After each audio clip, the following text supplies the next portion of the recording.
You're listening to Sticky Note Conversations with Erika Washington. Hey, y'all. It's your host, Erika Washington, and welcome to another episode of Sticky Note Conversations. And yes, it's finally a new episode. I mean, it's about time, right? This year has really taken a toll on my creative energy. I'm having a hard time finding that spark to fuel my desire to create something innovative and interesting, something that moves the social justice needle. But what always pulls me back is a great conversation. I mean, like with really, really smart people. And today's conversation was right on time. DaMareo Cooper has been organizing for more than 15 years, building power in Ohio and all across the United States. He's been working alongside those closest to the negative impacts of racist, exploitative economic, and criminal justice policies. And although our work mirrors each other and our missions guide us, I think, to the same destiny, our paths don't intersect as much as I would like. But for a few hours recently, they did. And this conversation is full of some juicy nuggets of wisdom, a few book recommendations, and for me, more questions about how we do better to work more cohesively across injustices and build on the democracy we were promised. I mean, our democracy is right in front of us. Can't you see it? I hope you enjoyed this conversation as much as we did. Once again, thanks for listening. Way below acceptable. Hey there, Sticky Note listeners. This is your host, Erika Washington. And I am really excited today to have a conversation that is long overdue. I feel like if anybody travels more than me, it might be this man right here. And he's actually speaking to me from an airport lounge area that I think he has me beat this week for sure. But I would like to introduce to my Sticky Note listener, Mr. DaMareo Cooper. He is the co-executive director of Popular Democracy, formerly the Center of Popular Democracy. And so if you hear me stumble over the name of his org, it's not because I don't know what it is. It's because I struggle with change sometimes. But change is among us. Welcome, DeMareo. Thank you for being here. Thank you, Erika. And hello, Sticky Note listeners. So I want to start by asking, there's a lot in your bio, but who are you as a person? When you show up, what do you want people to see or know about you in that first 5 minutes of meeting you? That's such a good question, man. That's like the lead off. That's how you're teeing off, Erika. Really start. Yeah, no, that's a good start. I think the thing I want people to know about me in the first 5 minutes, I mean, there's a set of values things that I think people should know about me, which is that I believe in honor, courage, and commitment, but that might just be my Marine Corps day speaking. But I also value and believe in democracy, and I believe in a multiracial democracy. And I think that the only way we will save a democracy or have a democracy in this country is if regular people, once again, choose to save it. And so my work, the work that we do at Popular Democracy and the work throughout my career has been really about how do we get more people engaged to understand and really try to move policies, understand the landscape we're in, understand the map that we're in, and actually know that they are the difference between whether or not we'll have nice things or not. I always have found joy throughout my life in showing people who think that we are waste people. I'm a single parent kid from Akron and some projects called Elizabeth Park, which I rep forever.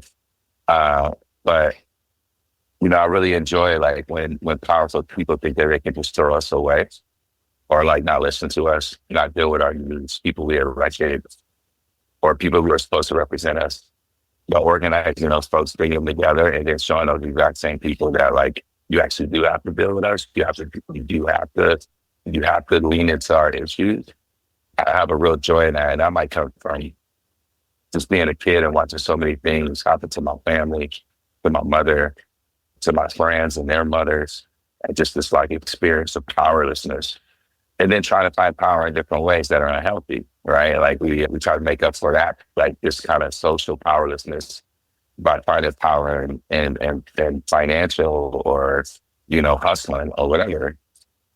But yeah, I really want people to know that, um, no, I believe in democracy. I believe that we can win. And I wake up every day trying to make that a reality.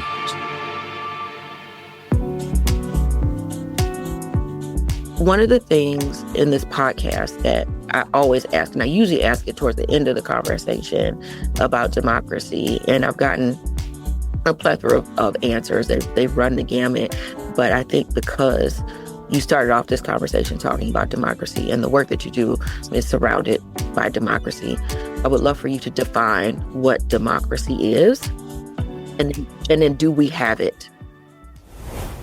Oh, well, first we have to be clear that we live in a republic democracy, right? And a republic means that the people of the republic are supposed to decide the rules they have to live under. And democracy is a system to exercise that core belief of having a republic. And a republic. Do I think we have? Oh, that's a good question. I think that democracy is an experiment that we either win or lose, right? Based on our participation. I think right now, if we think about the last presidential election, 78 million people voted for Donald Trump, 74 million people voted for Kamala Harris, but 90 million people chose not to vote at all. And so when we think about whether or not we have a democracy, it's really a question about, are we participating in it? Are we taking advantage of it? Are like regular working people leaning into it? I think like a lot of critiques around the Constitution, there's a lot of historical critiques around the Constitution. I have them myself, right? It was created by white folks, white men, particularly landowner white men more specifically. But if we really think about the ideals of what they try to create, right? Like they were subjects at one point. These people were subjects. They actually said, we don't want to be subjects because of taxes, because of all these things. But we don't want to be subjects. And there's a fight around these people who used to be subjects becoming like having agency over their lives. And they fought that fight against a king who did not believe that they were waste people to the king, right? And so these waste people kind of rose up and took their agency, which, we're about to celebrate the 250th anniversary of our country. And I feel like that kind of spirit of like belief and human potential kind of runs through, because when you get 100 years later, or when you get to the Civil War and the Reconstruction Amendments, the 13th, 14th, and 15th Amendments, you see the expansion of the desire for this human potential to be able to be, to thrive. It expands, right? There's another war, bloody war. It expands, and then more people have access to the original Bill of Rights protections that were for the first set of landowning white men. And so like these next set, the 13th, 14th, and 15th Amendment actually expands that franchise to the rest of us and makes it like inside of each of the states, inside of the union, that all people in this country have access to due process and equal protection of law. These become like fundamental things that expand, that we expand during another war. And since that time, you've seen actually like authoritarians and like oligarchs continually trying to whittle back down, specifically racial bias, racial dog whistles, ways to divide people, classism. But really in the end, it's about the oligarchs of like the Confederates, et cetera. Landowners, oligarchs, industrialists, and then these authoritarians who believe in this racialized caste system have combined all the time. Whenever the regular people are rising up and gaining more power and using that power, they've like combined over and over again to clap back against that like energy. And so I think there's a lot of flaws in our democracy, a lot of flaws in our Constitution. And when I talk to people about it, I'm like, yeah, the Constitution sucks, but if you go to jail and you don't got no money, you want a lawyer? Or you want your phone call? And people are like, yeah, I want that. I'm like, well, that's guaranteed you in the Constitution. Right? And so, that's my feeling about outside. So thoughts about the Constitution, and I think about these amendments, and it's been a long time since we've added anything to the Constitution, since we've done, it's a living, breathing document. It's a Google Doc that we could be to and make changes to. It makes me wonder why, at least for me, I haven't heard about any particular movement building around adding to or making further changes to this living, breathing document. There's been some conversations around like the 13th Amendment for sure. but nothing that has, like, the needle hasn't really moved in that way, not quick enough, in my opinion. But what do you think is the difficulty with, I guess, folks wrapping their head around adding to the Constitution to make it better? Because it's old. Yeah, they can do some updates. Of course, that depends on what set of ideas and people are in power, how we want those updates to happen. I mean, Church there is a force, but it's trying to update the Constitution right now, right? Like they want a constitutional convention. There's a group of people that want to do that, but it's not towards democracy.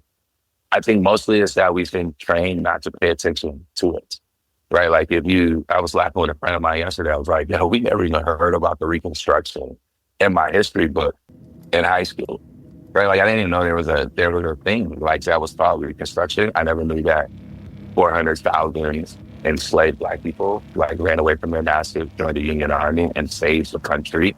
Like the Civil War is literally won by Black people choosing to unite with Union forces. And then they were sold out after the Union forces had actually occupied the South and they created access for people to use the ballot, for people to participate in democracy.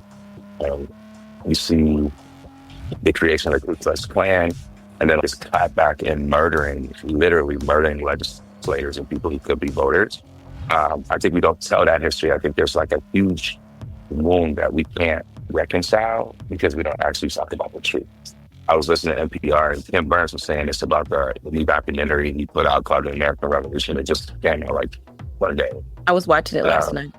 It's great. It's like he's telling the whole truth and nothing but the truth. But I'm a big fan of Tim Burns anyway. Like I watch all of his documentaries. But yeah, I was actually watching it last night.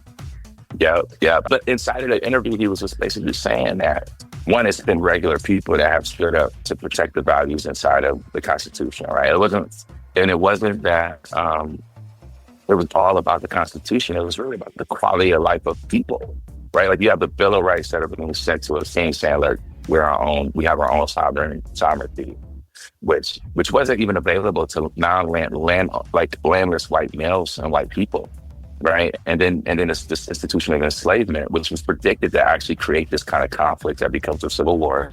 But even now, you have a lot of ahistorical ideas in the world. For instance, like white people generally think that they were doing okay during enslavement. I'm like, no, the average white person was competing against free labor, so they were starving to death.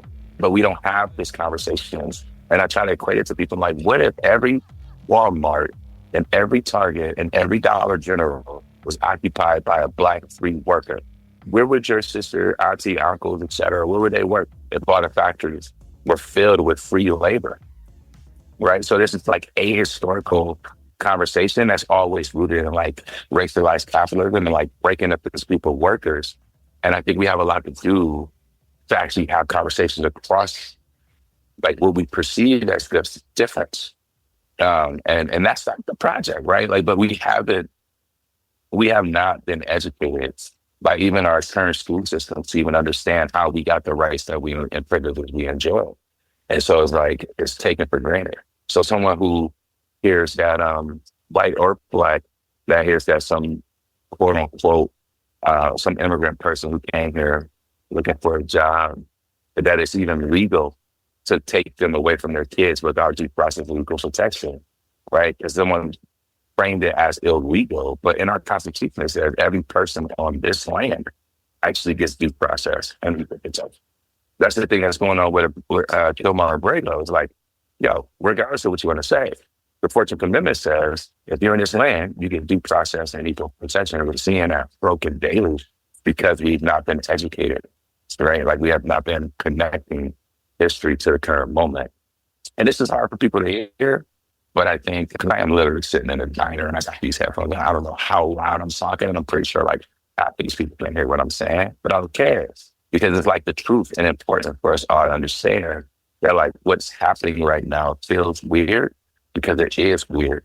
There's like literally someone who's claiming they're Republican. My best friend in the world is a Republican. I have a best friend who's a Republican. Like straight up, we grew up together. His mama knew my mama. But the people who are in power right now are not Republicans. They're Confederates, right? Like, or multinationals. Like, they're not connected. They're using our patriotism as a weapon to like break our Constitution and our democracy. So I think one, there's a massive need for education. There's a massive need for people to have like real conversation, which has been, in the recent years, more and more difficult.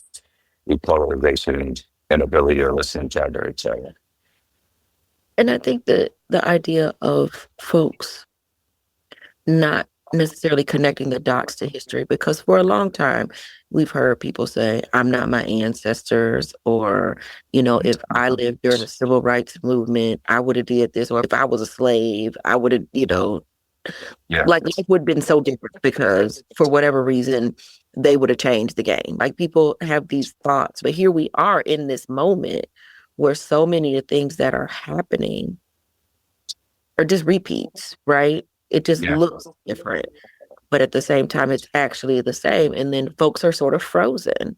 And so I wonder how we move from this place of being frozen and thinking this is not about me, or is this about them? This is about other people. This don't have nothing to do with me.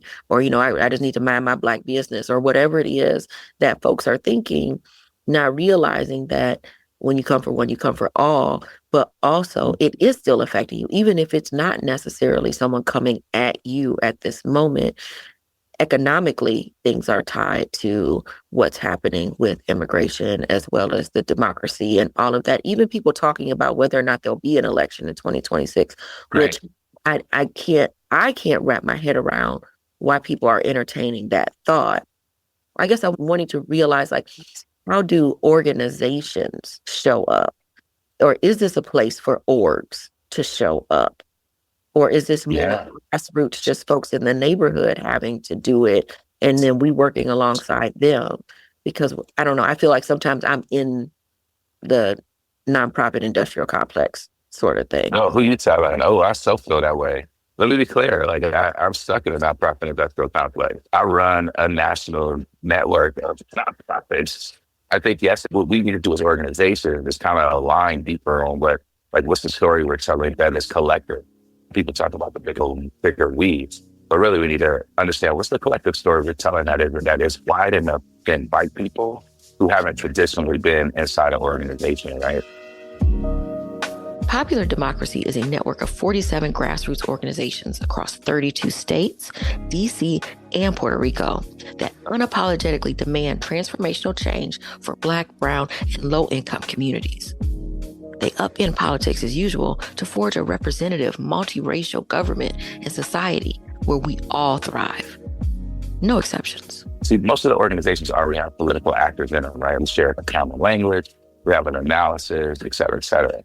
But we actually don't have a movement until people who've been sitting on the sideline, those folks that you feel like this don't have anything to do with me, actually feel enough of the contradiction and tension and dissonance to want to get involved and are compelled into action. And so I think we're in a moment like that. And then the other thing is, like, yes, it is institutional and there's structural infrastructure we need to build that needs to be resilient. But our infrastructure, when we think about grassroots and power building, our infrastructure actually needs to be, there needs to be local anchors to our infrastructure. You know what I'm saying? So like, you imagine like these groups in Chicago who have decided, we're not going to accept ICE. Just snatching people out of our neighborhoods. We're going to like pull up on over and blow the horn, let everybody know they're here. Like, right, these are nonviolent tactics. When you think about these people went so far as to cut SNAP, right? And like, and they were going to cut SNAP, right? There's a fight about this and Medicaid. There were a lot of people that heard actually January 1st on Medicaid. My uncle just told me they switched his Medicaid coverage and he couldn't get a ride to his appointment like 2 days ago. But I was out of town and couldn't take it. But I think there's like, people are going to feel more and more of the pressure of a decision. Even when you see people standing in food lines and stuff, who are MAGA people, there's going to be more pain that people feel at that moment, though. There will have to be resolution if we're going to be okay, right? Like, meaning that everyone is here. Like, everyone's here. No one's really leaving. And even if you deport somebody, you're not leaving the planet, unless you murder them. Like, we're seeing increases of people being murdered in ICE detention. But that's all another conversation. We are all going to be together. And then they've been trying to get rid of Black people since Black people got here and could no longer do work for free. and we still here. We don't be here. We ain't going nowhere. And so like when we think about what's necessary, it's really like, how are we connecting like our futures together, right? Like how are we actually taking a minute and just being like, wait a minute, this person generally cares about the same thing I care about. They want the kids to have a good education. You want a dignified job. You want to have healthcare. You want to be able to buy a house. And that's not about being lazy. You know what I mean? And I think the narrative has been allowed from Black welfare training queens or whatever, even though we know more white people are like SNAP recipients and on welfare, right? But when we talk about white people, we say SNAP, but it's welfare, right? You're listening to Sticky Note Conversations with Erika Washington. You saying that you don't see it happening until we can connect my safety to your safety, my economic well-being to yours. Yeah. Is that even possible in a capitalistic society? I mean, there is an interconnection between the workers and like the capitalists. Like inside a capitalist society, if you have capital, you will actually be able to thrive in that society. I think what we're seeing right now is an extraction of wealth like we've never seen before. And I think what's also happening now is like racialized capitalism has been able to thrive and it's created like these multinationals and like very wealthy billionaire CEOs who are actually at a part where like they don't need white people anymore. Right? Like now we got a robot, right? Like I think, you know what I'm saying? You go to a grocery store, it's a machine there. It's not like a person there, right? And they're more and more automating these like labor jobs. Self-driving cars now. Yeah, they're talking about getting rid of the drivers. So I think there is a real alignment. I think that the thing we don't have is a through line conversation. And let me say it like this. I said earlier, you look at the last presidential election, and like to be clear, if you are white supremacists, white Christian nationalists, or like just straight up racists, you voted in last year's election the same way Black people voted in 2008 for Barack Obama. Your ass voted for Donald Trump, right? Like that was a stretch. That's a high water mark for that electorate. 78 million votes. Trump fan. The other side, you have a woman, Black woman, first generation immigrant woman, a woman who had 3 months to run for the election, a woman who had to fight to get the endorsement from the Democratic Party, and a woman that had a campaign around Palestine telling people they're not going to vote for the entire year, right? 74 million votes. That means a bunch of white people voted for that woman. A bunch, a whole bunch, right?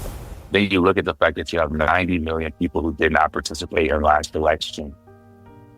I'm like, if we get 30% of that 90 million, which are probably our people who have our economic interests to be aligned with us, then we actually could do something together, like as workers. You know, the best tricks played by the landowners is to convince the workers that because you have different skin, which is like 2% of the difference in us, that somehow because you're white, you're more aligned with the person that's extracting your labor just as much as they're extracting it from Brown people. But somehow they're going to protect you when they're capitalist and have never protected you. You know what I'm saying? Like somebody like Donald Trump, like every time we heard him go bankrupt, that would mean like laborers, Black and white, didn't get paid. That's what it means to go bankrupt, especially for a wealthy person who somehow continues to be wealthy.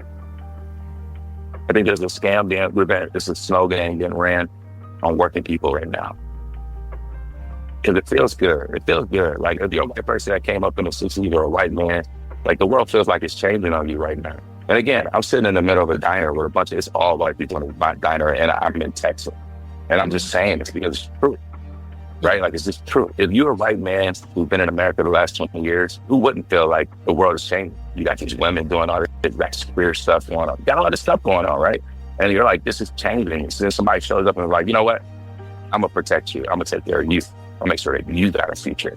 And so people fell for it. The only problem is people on food stamp lines right now. Yeah. Like the only problem is if your mama is in a healthcare center and she get Medicaid, she about to come live with you. And that ain't no Black or white thing. That's like you a working person. You can't go 3 months without getting a paycheck. Then you with me. I don't give a shit what color you are. Right. Well, then do you think it's the same for the Black men who voted for Trump? Do you think that stems from that sense of the change, and it's like I see a lot of change, but I'm not included in it, and this might get me included into this space. Absolutely. Absolutely. I live in Ohio. The thing that defeated Sheriff Brown last year, there was a commercial that was like, there for they, them, we're for you, right? Which was playing on this Pronoun. recent experience. Yeah, on the pronoun thing. It's like playing on these recent experience, but it was total Willie Horton commercial, right? Like, this is like I saw it and I was like, oh, this is like the new Willie Horton, which is like, if you're a political person, like, damn, that's a good commercial, but you're like, that's terrible, right? I'm like, oh, that's going to work. But I think that we haven't, on the progressive side, we've like I've been in rooms where somebody says the wrong pronoun and everybody just like kicks them out, like 8, 9 years ago, 10 years ago. Like if you said the wrong pronoun in the room, you could get fried. And we didn't have the practices at that time. And I think as a movement, we're growing and learning. But I think it was so new at that time that people just like, ran wild with power. The fact that everybody is not ready to go, but you have to have a space for them to get ready. And not just like, oh, you don't know this, you got to get out, right? Which would have felt like. Well, I think that happens a lot. I think in our bubble in this world, that a lot of times I think our inclusive language excludes at the same time, because then it starts to feel real highbrow or academic or something. We're talking around things and we're using speak that doesn't translate to the person you're talking about sitting on the curb, that hasn't joined in on a movement because they don't think it affects them. Because if we start speaking in this weird coded language to them instead of just saying what it is. Because even people who identify as they or other alternative pronouns sometimes don't get as hung up on it as I mean, I think this is like at the beginning, I think like young people particularly was trying to train all of us to understand and use these pronouns, right? Which I get. I mean, like I think I feel I'm a type of person, like, right? I got people who converted to Islam that I know and love, and they say, call me this. I'll be like, cool. Like, I'm not gonna argue with you. Like, your mom named you Damon or something, that's stupid. Like, if this person feels like they want to be respected by being called this thing, just like, respect is respect. You know what I'm saying? Like, just you call it out or call it, you can use the pronoun or you can use their name. Either one works, right? But we had this whole thing that was like distracting from the fact that like the Tea Party had been created, that they were shifting what we call the Overton window. Like, they were shifting what was acceptable from government while people are arguing over these things that are not about building power, but they are about respect. And I really do think like our side has to get back to like long-term strategic power building. The thing we're up against right now is from the Federalist Society. It's from the Lewis Powell memos. This is like 1968, right? The fact that you have corporations who have been constantly figuring out how to become humans or person, right? Like, corporations are people. Mm-hmm. People, person, not person under the law. But they became person, not persons because they wanted access to the rights and protections of the 14th Amendment. The 14th Amendment says all persons. So then corporations started using the Supreme Court to like make themselves more and more like persons. So when Lewis Powell writes the memo, he's basically telling corporations like these minorities and these fringe groups are getting too much power. They are going to break the system, whatever he means by that, but they're going to break the system. And so corporations need to start representing and protecting and defending themselves in the public sphere. But Lewis Powell eventually becomes a Supreme Court justice, and he votes on a case called First National versus Bilotti. And in this case, it basically says that corporations have the rights and protection of the First Amendment. That's what it says first, like freedom of speech, they have the rights and protection of the First Amendment. What we see recently in the Citizens United ruling is that they use the Bilotti case to make corporations be able to use their voice, like use their money as voice, their money as their political voice, which is how you see like Elon Musk buy a presidency and then put a program in and start firing all these people, laying off people, and all this weird stuff. Because we're taught. First, we're not taught. And then separately, if you are, you're like taught in these broke up segments. And so I think like for regular people, like one, our job as practitioners, like people who work at your institution, people like me, Like we have to do a better job of translating, like this elitist language that you're talking about. We have to do a better job, and we have to do a better job in faith spaces, right? Like groups like Faith in Action, DeMareo, these groups, like we all have to do a better job of how we communicate, the ground, like spiritual grounding of our movement. Like if you even look at the story of Jesus, like Jesus is an organizer who is chased down by the police of his time and killed for speaking out against the authoritarian.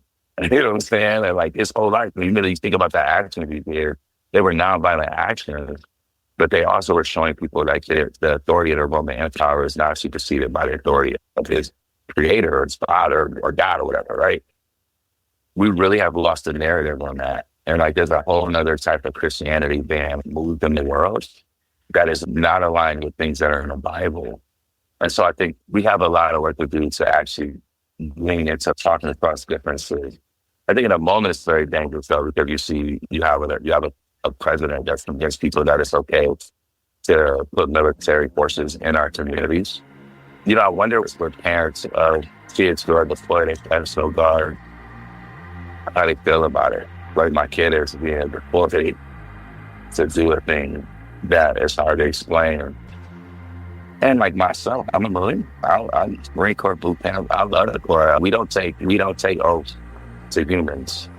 Like in the Marine Corps, you take an oath to the Constitution, and there were countries in the Marine Corps and guys. These are the oaths. They're never about an individual. That's the beauty of our democracy. Like we are not supposed to be ran by an individual. The whole point of the country was that you're creating democracy so that you don't have a monarch. And for someone to freely run around like they're going to be a king is like completely, it's the antithesis of what it means to be American. But if you add the racial element into it, then, I think people look past what they're seeing and are confused about what they're saying. My thoughts went in a few different ways. One, when talking about religion specifically, I don't know if you saw, there was that experiment on TikTok of there was a woman calling around to different churches. And she had the audio of a baby crying in the background, and she was asking for a can of formula. If any of these churches would help her with one can of formula, she said her baby hadn't eaten since yesterday and she didn't have any money. Would you be able to help me with a can of formula? That the majority of the churches said no, that we don't deal with baby food, and then some asked her, are you a member of this church? And then she said no. They said, well, we only help members, or most of them didn't even like direct her to a food service. And so there were very few churches that actually went the extra step as to at least be like, okay, well, where are you? Maybe we could get something delivered to you, or could you come over here? She's like, we don't have any, but maybe I can go to the store. I can't remember the exact number. I want to say it was maybe 3, maybe 4 that said something. And people were like, hey, call my church and see what they say. People were asking her to call their churches in different states and different cities. And it was widespread. The majority of them said no. And literally, she has the audio of a baby in the background. It was a mosque. The mosque did not hesitate. He said, yeah, come on down. There was an older man who answered. He was like, I don't know. He was like, I guess I could go get it. What flavor does this baby like? And I'm just go by the fact that he was thinking that there's flavored formula. But he was like, I'm not good at this, but just tell me what flavor to get. But the majority of them said no. Or you were church. And then some of them actually then went on TikTok themselves and made their own excuse videos. And there was one in particular that said, well, we get scammed a lot, and this was a scam. And so, you were really trying to scam people. There was she asked for 1 can of formula. She didn't ask for any money. And it was because once they said yes, she let them know this was a test, calling folks or whatever. So people made up a lot of excuses as to why. But also a lot of those, the ones who did the right thing, I've heard that they've gotten $10,000, $20,000, $90,000 in donations to those churches, because people were like, well, you deserve the money and these over here don't. And so people missed out. It's one of those things like you'll miss your blessing sitting right here in front of you just because. Good lesson. I'm like, even missing their own blessings. Good lesson. Yeah, that's terrible. I have nothing to say except for that's terrible. like one can of formula or with a baby crying in the background, like Right. you were hope. You would hope that's because I mean I was just like, you could get on Instacart and get that lady Yeah. something. So That's what you want to do out of your own pocket. You could have done that, yeah. even if your church doesn't have any. And you wouldn't have had to even go over there. It was just like a yeah. hit And a button on your phone. And it goes back to that whole thing of talking about community, right? And talking about how are we as a community helping each other, because if my neighbor doesn't have, then I don't have. And if my neighbor's house catches on fire, then I need to help them, because also that means my house could also catch on fire. And I really had a lot of hope during COVID that people would see that our degree of separation was so close. Yet it's like as soon as the mandate was lifted, we went back and even got even further away from caring about what was happening to the person down the street. I mean, this is the word. When we talk to civil rights leaders, I just went through with my co-executive director and a bunch of Black folks.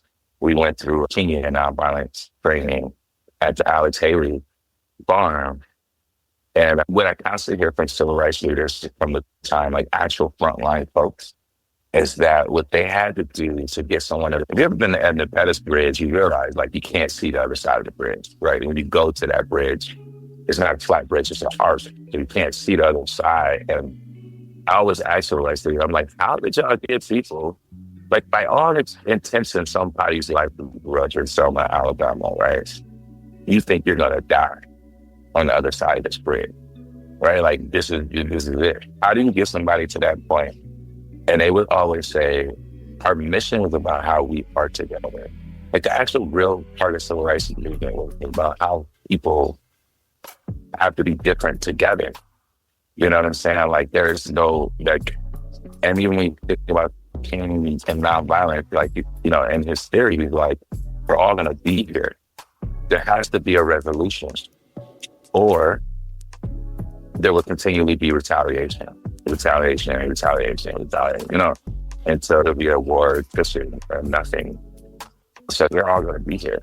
Some of the wealthy people literally launch their rockets trying to leave us, or they destroy everything, right? But so they can go colonize a whole nother planet and make a mess. So what I'm saying, like if you're wondering if what side you are you building a rocket to leave the planet after your company destroyed all the water and air?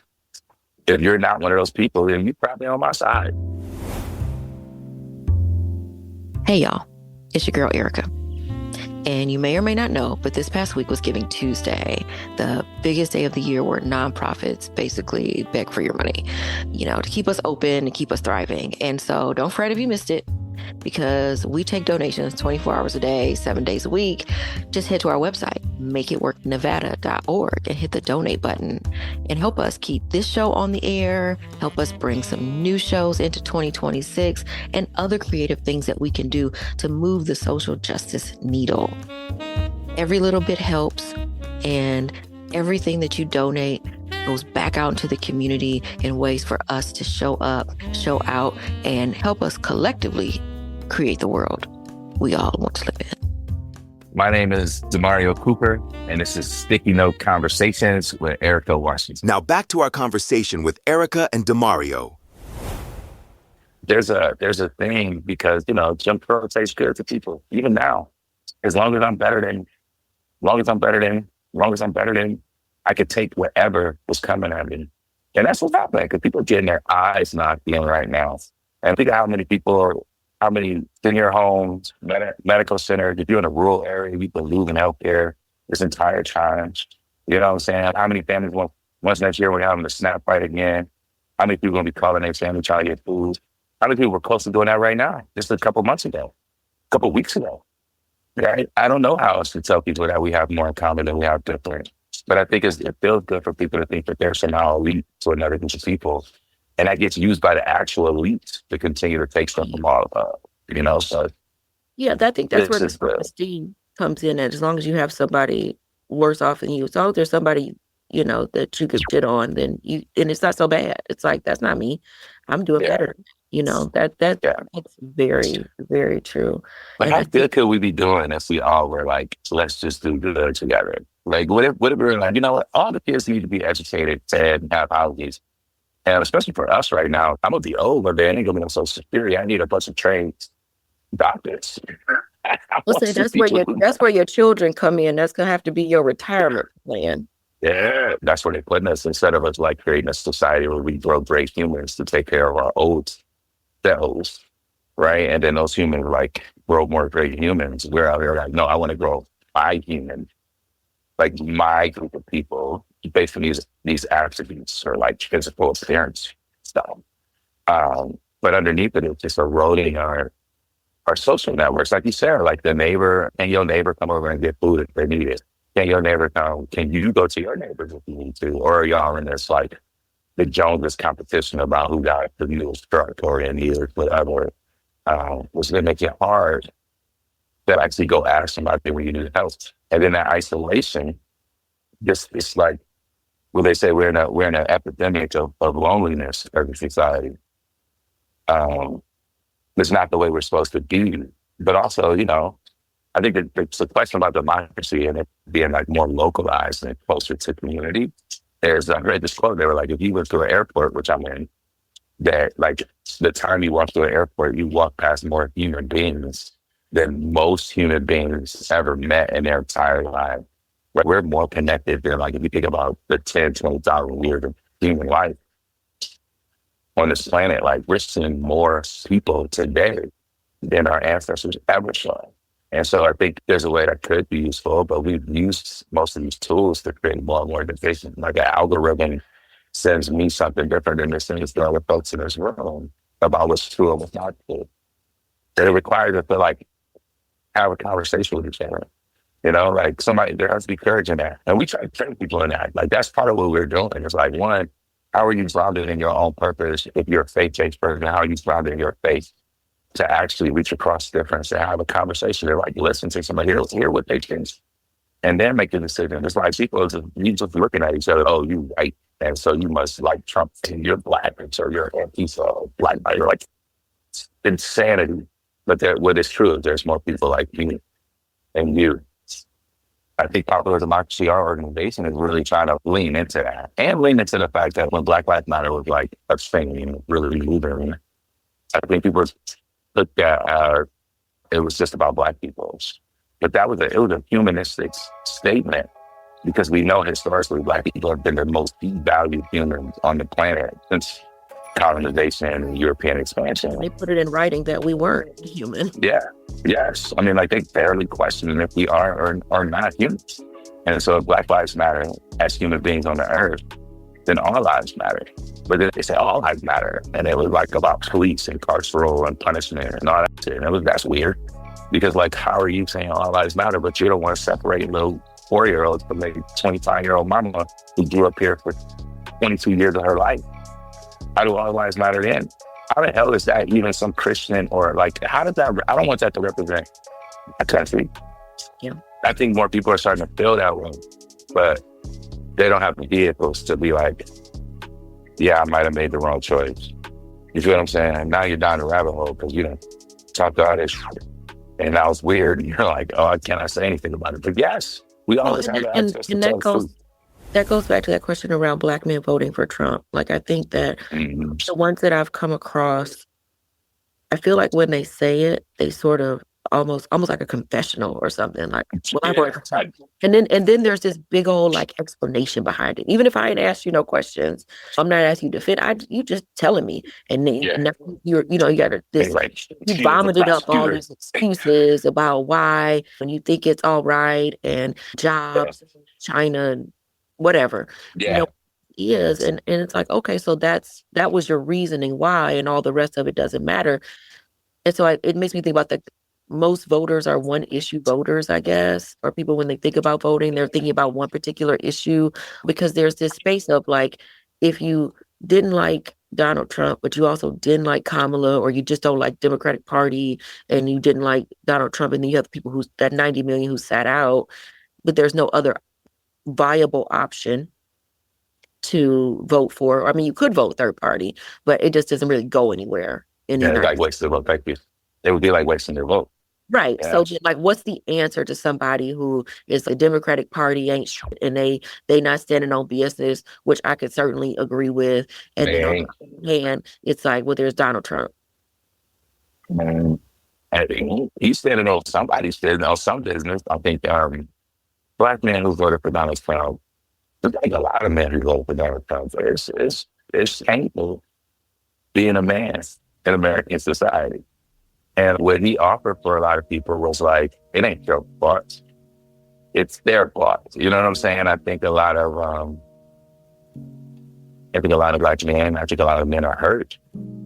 Like it's really a pain. And then you have the extreme version where people are just like, no, he's doing this and he has to do this to like set stuff right. But mostly I think that my friends, like people that I know or brothers that I know who will admit that they vote for Donald Trump, I think they really they're looking for an out. And it's like, yo, everybody I ever knew will vote for these Democratic people. Like my whole life, my grandmama, my mama, my dad, whoever they are, and we still got up. And you know what I'm saying? It's still not, there's no access for me or people in my community.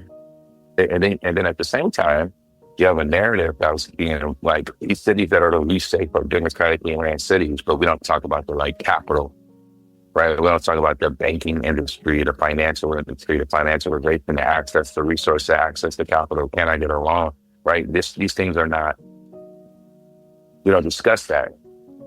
And I think like a lot of people, like I think, you know, it's a snowball game. It's a snowball game. You're gonna get some people. If people feel pain, you're gonna be able to get some of them. And I think that's what they played on that. I mean, it would happen. Like the Democratic Party won an election, right? Like across the board 2 Tuesdays ago, Democrats everywhere, even in like rural areas where people are like, yo, I ain't signed up for this, right? And they're voting the Democrats, right? A week later, the Democrats vote. Like a week later, they didn't give people 2 weeks. They voted immediately while the pressure was rising, right? Like people are getting more and more clear about who are we, what side are we on? Then they voted on it. And I think like that doesn't feel good. That's the problem right now. When I think about the Black men voting bloc, looking at it from the inside, when I think about funding, when I think about ideas that I've had to put together, whether it's events or campaigns or conversations that center Black men, it's crickets when it comes to funding. To be able to do the work and to do it deeply, not a one-off barbershop conversation. That's not what I'm talking about. That's right. That's how they want to fund. A long-term investment in Black men, both ones who've been formerly incarcerated who are now able to vote and ones who are not, but actually spending time with them and having an interest in what they think matters and what they want their life to look like in that way. And to have those long-term conversations, you know, actual organizing, not voter movement, not just trying to mobilization. Not just trying to get people to the polls, but actual conversations. It falls on deaf ears. Not even just for Black men, for Black women too. You know, we were in fad for a minute, like trust Black women. Everybody loved for like 5 minutes, and now you know, the trend is done. But we forget it's ever been there for Black men. No. Like, you know, Barack Obama, everybody lined up, but he had to be excellent. Right? Like you have to be like completely, totally like an excellent human and like be biracial, male. But if you live in a patriarch racially, it's right, exactly, light skin, you know, they ain't about to vote for me. But in a society that is classist, racist, and like rooted in having access to capital and patriarchal, that intersection has two different kinds of impacts. And I might get in trouble to throw your show. I might get in trouble for saying this, but I think there's a case to be made for Black men where like the intersection between one, a society that believes that males are dominant, and a society that believes that you need to like weaken an opposition would that like initially go after the male, right? Like when you think about like lynching records in this country, like a lot of Black males were like of anyone, right? Black males were killed, and then there was a ritualized and all this weird shit, you know? I think we don't want to acknowledge that history, and so that Black men still exist, and so there's like gray erased area. Whereas like even when it was a moment when Black women were like, risking her or like, and all that stuff was happening, there was nothing acknowledging the experience of Black male, which is why you see, and it's a very small percentage of Black males that go to Trump, by the way. Like we say in our side of the movement, we often say Black women are the highest voting Democrats in the country. What we don't then say is that Black men are the second highest voting Democrats in the country, right? Like you never hear that stat. So it's we like invisibilize. Like there's a way, there's a way that we get invisibilized. Or like, me, I'm 6'5", I'm a dark-skinned Black man. There's so many people applying definitions on me, right? They don't know I'm a Marine, they don't know I'm a college graduate, they don't know I run a national network or organization, they don't know people pay me to come speak at different things. Like when they see me, they're like, criminal. Saying I'm less safe all this time, right? And this is the truth. It's the truth of it. You know what I'm saying? And I think our opposition plays on that. I think the people who are interested in exploiting us plays on that. There's like this gender war thing that I like. It's weird. I mean, personally, I grew up with a Black woman in my house, right? There was Black women everywhere. And my mom, we started in the projects. She had my sister and I in the projects. My mama went and got her associate's degree. Couldn't get a job with the associate's degree. They said she was overqualified. But then she was working 3 different jobs at different points. She went to war with the Metropolitan Housing because I used to have asthma attacks because it was steam heating. And she went to war, got us moved out. We moved out of public housing when I was like 12, 13. Or then she signed up for Habitat for Humanity, another program that they're trying to cut, right? Like she signed up for Habitat for Humanity. We worked for 3 years helping other people tear down their house or build their house. Then she got her house, we got our house. We moved in. I'm 16 years old when we moved there. My mom is the first person in Summit County, Ohio to pay off her Habitat house, but she died at 51. But I say all that to be like, I think some men like me who saw that, right? They ain't got like something about women being stronger. My mom was the strongest human that I met. You know what I'm saying? Woman, man, whatever. She was smarter than most of the people I've met even after. She may not have the same access to opportunities as others have, but my mom was strategic. She was smart. She was calculated. She knew how to speak and talk and position us and my family, right? Like it wasn't, And so I think like how that gets framed, what frames people see that through, how the conversation gets framed, is critical to the conversation you can have inside of a certain frame. So if it's like men versus women or something like that, without having this other conversation, especially about the Black experience in this country, you know what I'm saying? There's no men versus women. I mean, there is, but a lot of women had to take leadership roles. Yeah, actually, poor women too. Like like 4 white women they got to work. You know what I'm saying? But it's how we had a conversation. That I think it's how we had a conversation that decides whether we can, and we just frame these things as so oppositional from the get-go that there's no space for just being a human beings. And like I think the more we try to find that, the better we're gonna be. But we're in very tough times right now, ladies and gentlemen. We are in dangerous times in this country. Well, we have that in common. My mother was 52 when she died, and so I think I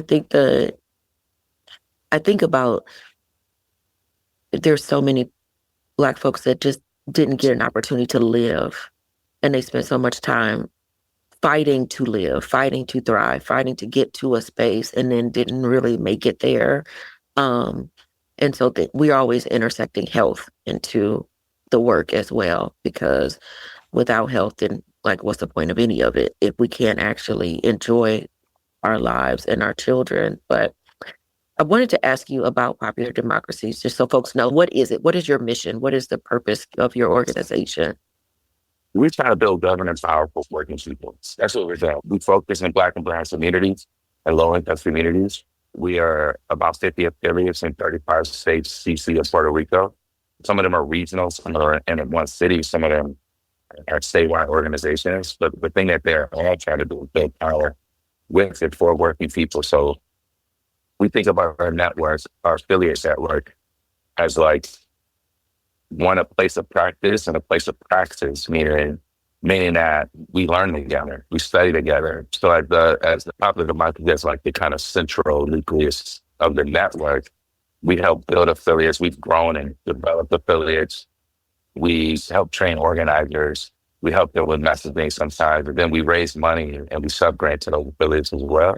So our network, we see ourselves in the process and project of building powers for regular folks. And then and there's a way that we need to actually talk about the practice of building power, because a lot of people out there, Black Lives Matter, or Occupy, or the Women's March, et cetera, they think power is that you can send their tweets and get 1,000 people to go on the street, right? They're like, I'm building power because I had a march.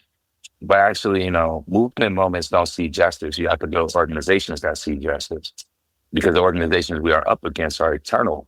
IBM is over 100 years old. Microsoft will be over 100 years old. And they're constantly trying to get access to the rights and protections of the Constitution, right? And so in order for us to have the long fight that we need to have, more people need to be inside of organization and institution. And we build organization and institutions for working with regular people. That's really the project, so that we can get justice. But we won't get justice if 90 million people aren't participating, if we haven't figured out how to feed each other in other alternative ways. And so really the project now is about how do you build infrastructure and organizational capacity that can actually absorb and bring and invite people in, as moments like 2 weeks ago continue to happen. This year, we've been building a Guardians of Democracy program, which you should go to our website, Guardians of Democracy. We've been building these projects all across the country, these little kind of, and what they are is like smaller units of practicing democracy, smaller units of practicing democracy with our affiliate, but also oriented back towards like winning something locally. I hear a lot of people like, oh, it doesn't matter who the president is. It does. Or they'll say, it don't matter who the president is. It matters who my mayor is. Like you could talk to people about that. Like, yes, it matters who the mayor is, but actually, if you increase turnout where you are, I think people are talking about some kind of violent uprising, or they're going to win some kind of violent. That's immature. That's immature. Like, that's not a real thing. People are like, oh, they're not, like, I'm a revolutionary. Like, are you? You know what I'm saying? Are you really a revolutionary? Can you punch? Can you feed yourself? No. So the truth is, what we have to do is we have to have a revolution of the way that we are with each other, how we see each other as human beings. But that's going to take a lot of work. And I think like our organization is dedicated to building those networks. And honestly, at this point, like even if we need to protect ourselves from things that like illegal entities that are operating in our communities like ICE, and we have to educate ourselves about things like the 14th Amendment, which says that if you aided and abetted an insurgency at any moment, you can hold an elected office. Meaning you get pardons to a bunch of people who ran up in the Capitol or sent people running in the Capitol, you're actually illegal elected right now. And so there's a way that, that's your birthday, January 6th? Every year. Good grief. Every single year. I'm like, look at you. Don't let them take it from you. Don't let them steal your joy, Erika. We were sitting in our office in the conference room. We had a staff meeting that day, and the staff had got me a breakfast and all that. And I had a birthday sash on and everything. We're being silly. And all of a sudden we had TV on. It's like, what is happening? What's going on? I was like, y'all won't ruin my birthday. Mm-hmm. I just turn everything up. It's been crazy. Right. I think also we gotta choose a point collectively where we're not gonna conform. We have to choose a point where we say we're not doing this. And that can be nonviolent. That doesn't have to be violent. Because honestly, the truth is like the wealthy people only get wealthy because of our labor. Right? Like really, really. I mean, the reason why the Democrats probably buckled is because a bunch of wealthy people is like, I can't go see my mama on Thanksgiving and we need these people to go back to work at the airports. Yeah. Because it's our labor that makes them wealthy. And at some point we have to stop supplying that if they're going to continue to let our democracy be eroded. If we don't have elections next year, everybody should stop working. Period. In fact, we should have a project of growing vegetables and canning them over the summer. Well, let me ask you this, because there's conversations around everyone to not buy anything coming up this, I guess, like Black Friday. So like for like 3 days or however many days, it's supposed to be that we're supposed to, hold our black dollar. I get the sentiment on holding our money back, and I haven't been in a Target this year, and Neither. I don't shop at Walmart. I don't eat Chick-fil-A. There's all these places where I've held the line for years on stuff that I just don't mess with them. And then other ones, it gets a little bit harder to maneuver because then it's like, well, shoot, you run out of options with certain things. Yeah, that's right. And holding my dollar for a weekend, okay, but is it a step, or do people think like that's actually going to prove a point in such a small amount of time? Because you think about the bus boycott, that lasted almost a year. Over a year. To your point, are you talking about the nonviolent training? I did a 10-day civil resistance and nonviolent training with Dr. James Lawson. This was some years ago at Vanderbilt. And it was so enlightening, and for him to be there and to really understand and learn how they had to toughen their own skin and sat there and spit on each other in order to be ready to be there. The amount of boot camp that they went through in order to stand and hold the line. I don't know that we have a lot of people who can do that right now in that way, let alone if we can't be disciplined not to go shopping for the whole Christmas, just take the whole Christmas holiday out of play, in my opinion. If that's the case, if we actually want to try and hold a line, we have to actually make a point till it's actually inconvenient to other people. That's right. But also the thought that we could just pop something up and then that's what's ahistorical, because James Lawson and them were like very strategic about where they chose to go, right? Like Selma was picked because of who the sheriff of the county was. And Montgomery's picked. These are strategic reasons. Like even back to like the Rosa Parks, like one day she get tired. That was planned out, right? Like there's a history of the way that the civil rights movement was being strategic about how they moved, what actions they chose to do. The bus boycott is much more about how can you cause financial pain on the corporation that is investing in the mayor, right? Like, how do you cause them pain? I think we need more campaigns like that. I do also agree with you. Like, we need more discipline as a movement, and we need more clear action. Like, not riding a bus is directly connected to feeling disrespected when you got on the bus.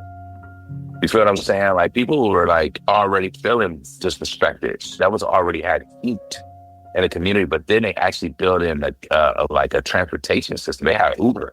Right, like they had Uber before Uber, making sure people could get where they need to go. This is what I'm saying. Like we need to plan it out. There is like this Mayday thing that's really kind of growing momentum, which would be really cool to see. Like Mayday, like trying to like organize the unions and workers to do like to potentially have a general strikes. I think it would take something of that scale. Other countries have seen it when authoritarians and oligarchs have been like trying to take over their democracies. People just stop. That won't work. Like, hey, we grinding this joint to a halt until these things are met.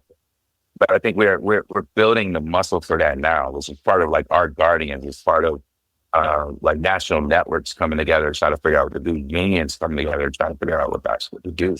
I think we have to be prepared. We have to be doing the work this year. I think it's really about getting people clear about what side they're on. In 2020, there's a couple of things. One, people need to be more clear at the end of next year what side they're on.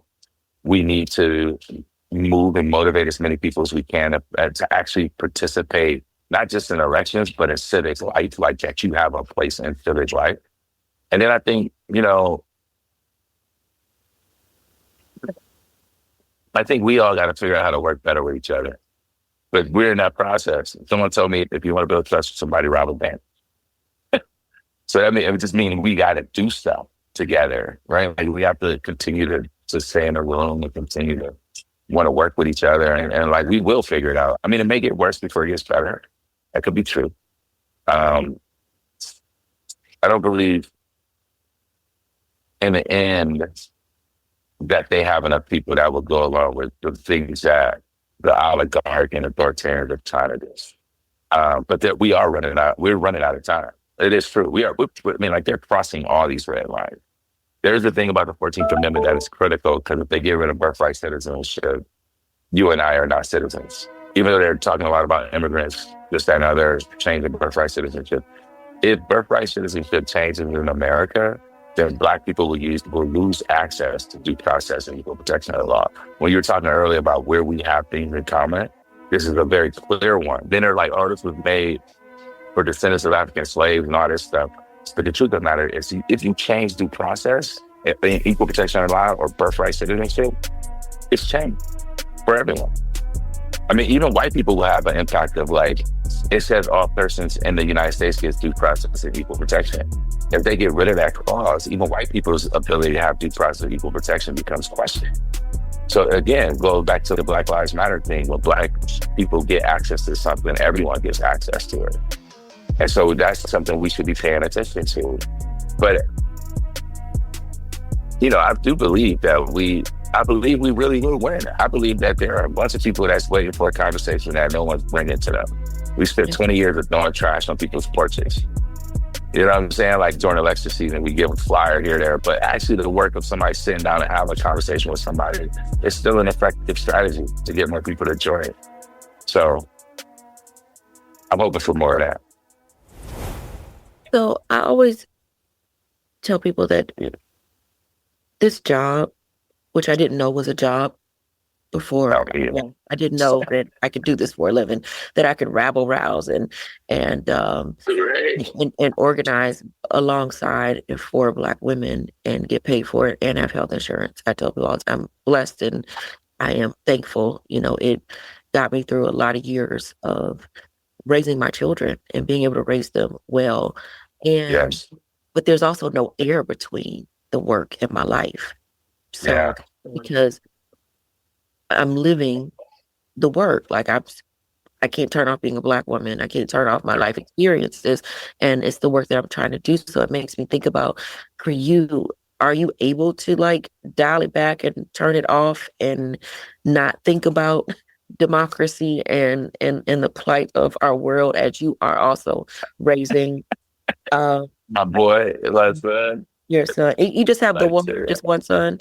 Yeah, and then my little brothers, they were 12 and 13 when our mom passed. I mean, they're actually my cousins, but they're my brothers. So I raised them, and then I had a kid while I was raising them in youth sports.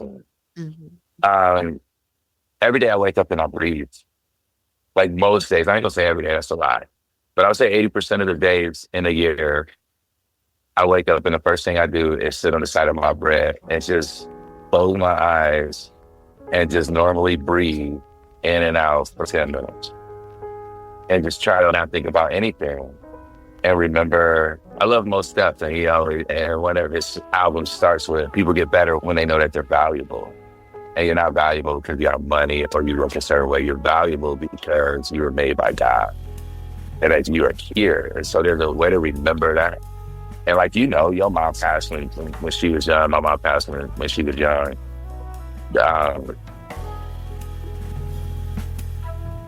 Like, when you got to find joy when you have joy.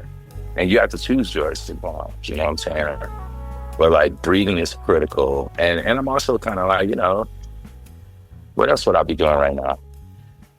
What else would I be doing right now? I'd be doing this, you know, like we are here in this particular moment for a particular set of reasons. And I'm sure my family, if you ask them that question, like, this dude is always talking about this, right? You can't turn it off. That's the actual truth. But for my internal, I believe in breathing. I meditate. I play basketball still.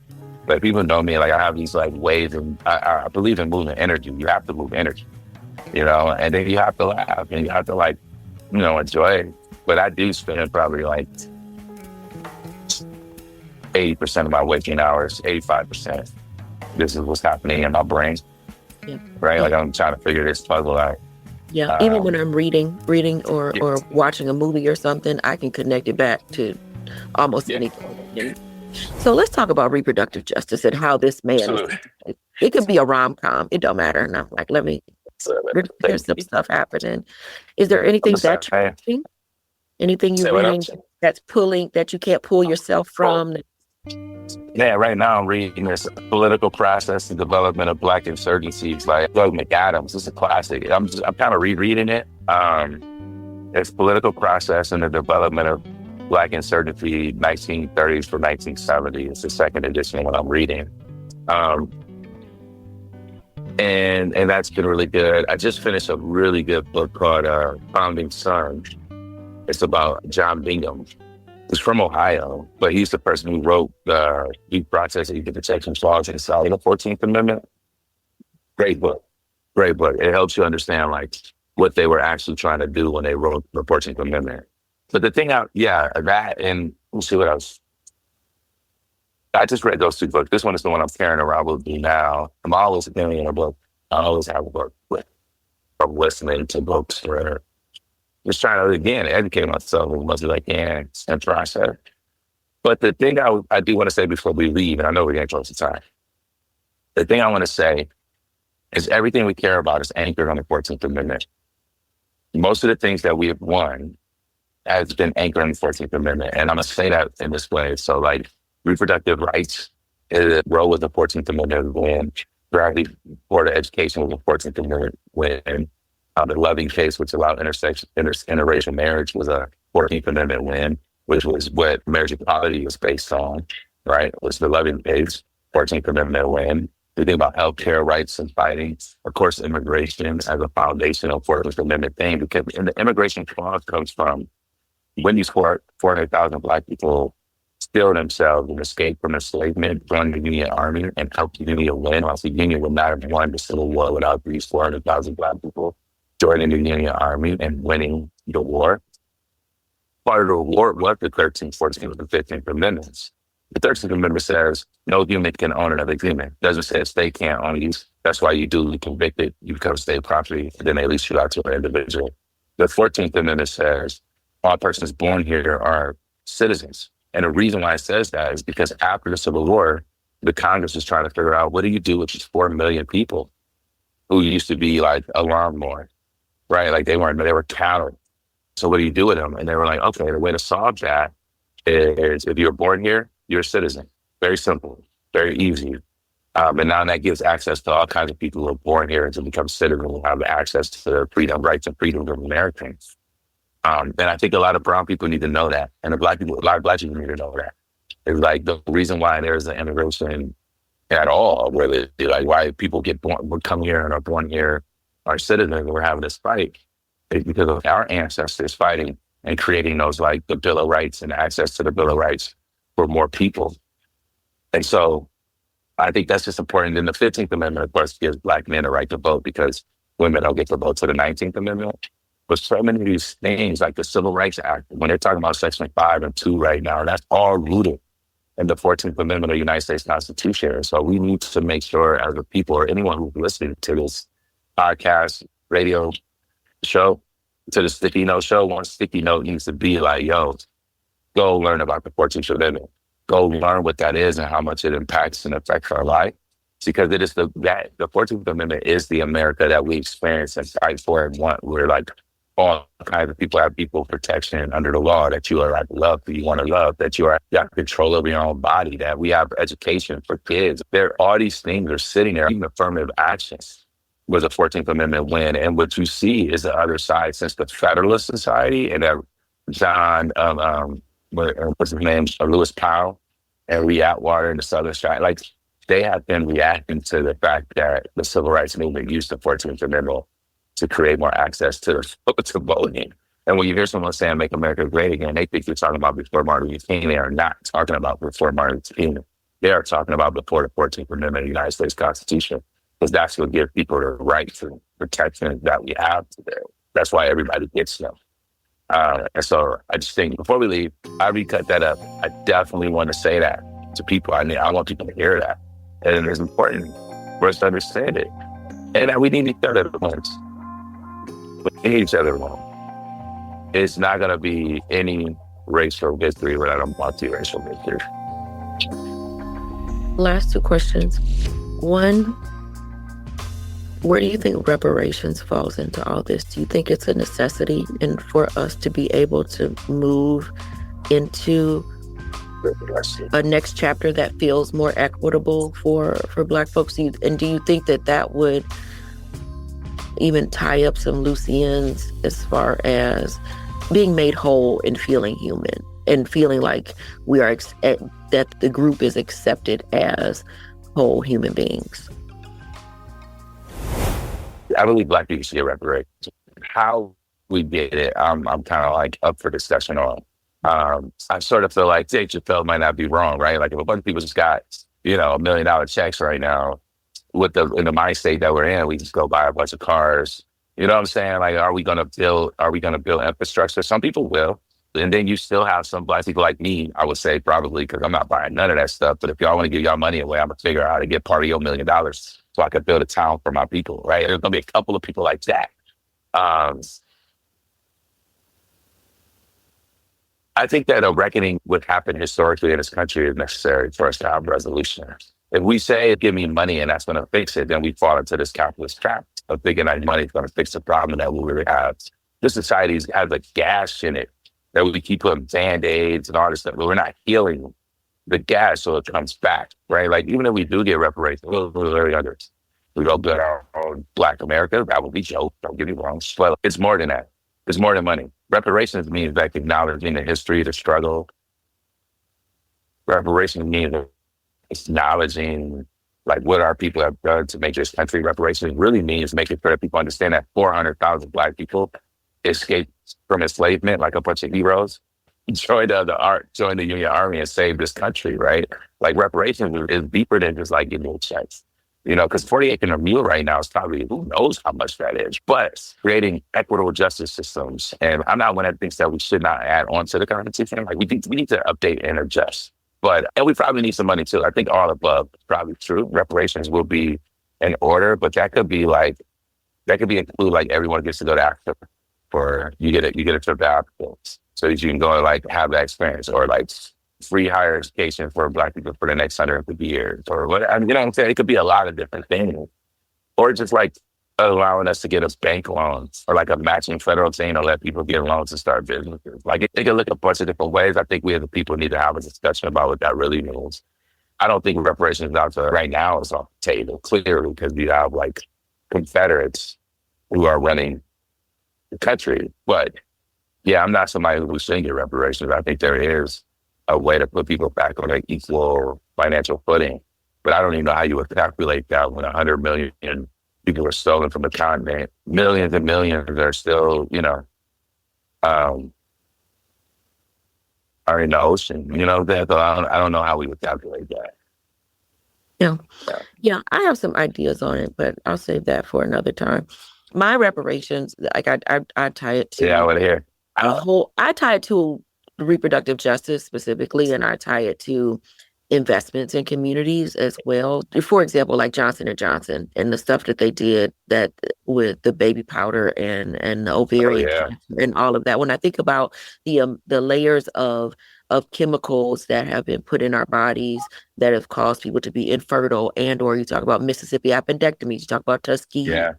Experiments. When I think about it from a medical standpoint of ways in which our communities could be invested in to cultivate doctors and to open birth centers and doula and midwifery centers, and all of that is funded by all of the bad actors who participated in the life insurance companies, the drug companies, all of that. Like, it's not all just on the federal government to give reparations. The reparations has to come from a multitude of sources. Those who created the harm. I can give them a plan. If anybody needs a plan, I got thoughts and. I mean, and the thing about it, that's one piece of the plan, right? Like, there's so many more, right? Like, there's the reproductive and reinvestment, and then there's like, how many businesses got stolen, right? Like, how many people stole land from successful Black farmers? There's like all kinds of things. Yeah. I think we got to reckon with the fact that corporations are people and never got.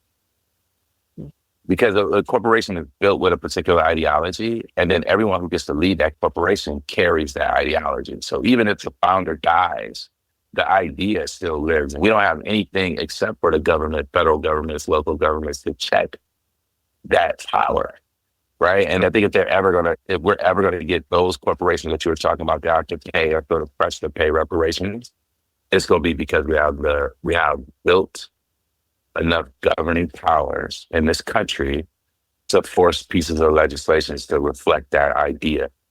Maybe expand in the Supreme Court. You know what I'm saying? There's like a set of things that we really need to be in the process of. So last question. And it's a question I do ask everyone. What is your version of the American dream? Ooh.